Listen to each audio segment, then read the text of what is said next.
Olá, nós já passamos pela questão histórica e agora vamos falar um pouco sobre o que é o terceiro setor. Como nós havíamos visto nas aulas anteriores, o terceiro setor ele passa por um processo de mudanças que depende de um contexto social, de um contexto histórico, que faz com que o nosso terceiro setor hoje seja diferente, por exemplo, do terceiro setor dos Estados Unidos ou o terceiro setor da Europa. Então, o terceiro setor do Brasil, ele tem características que são muito próprias e nós vamos estudá-las na sequência também. Mas, bom, a gente fala em terceiro setor, o que é o terceiro setor?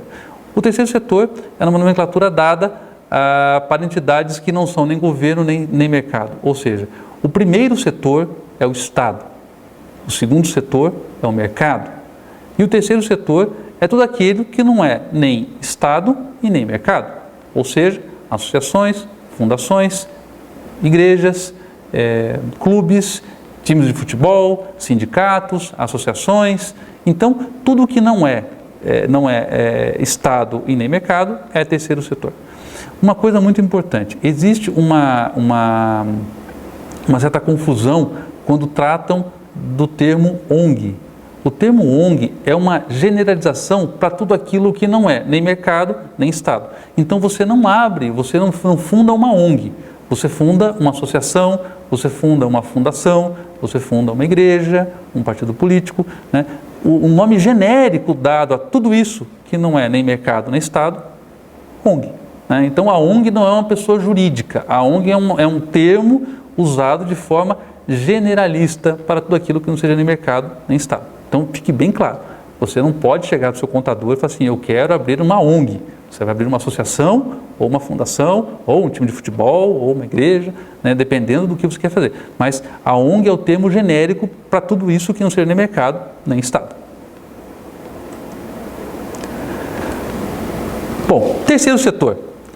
Uma definição curta e bastante interessante. É constituído por organizações sem fins lucrativos, isso é muito importante, organizações sem fins lucrativos e não governamentais que têm como objetivo gerar serviços de caráter público.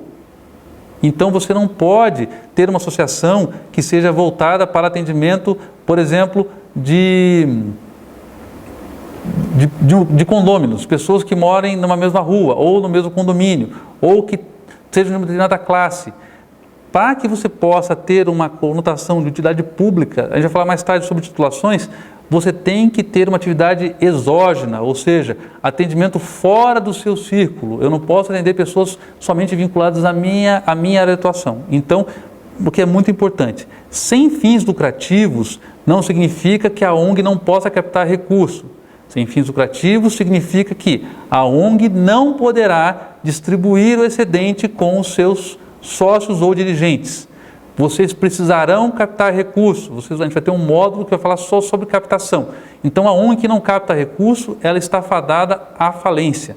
Né? Então, como eu falei para vocês nas aulas anteriores, até a década de 70, as ONGs não tinham preocupações com relação à captação de recursos. Por quê? Porque existiam fundações e organismos internacionais que mantinham as ONGs no Brasil com recursos que eram enviados sistematicamente para o pagamento das contas.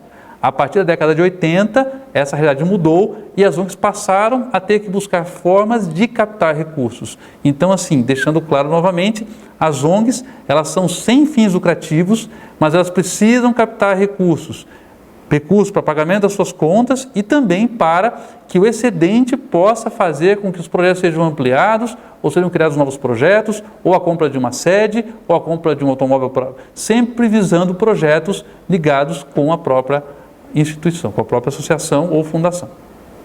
Ok? Nos vemos na próxima aula. Até mais.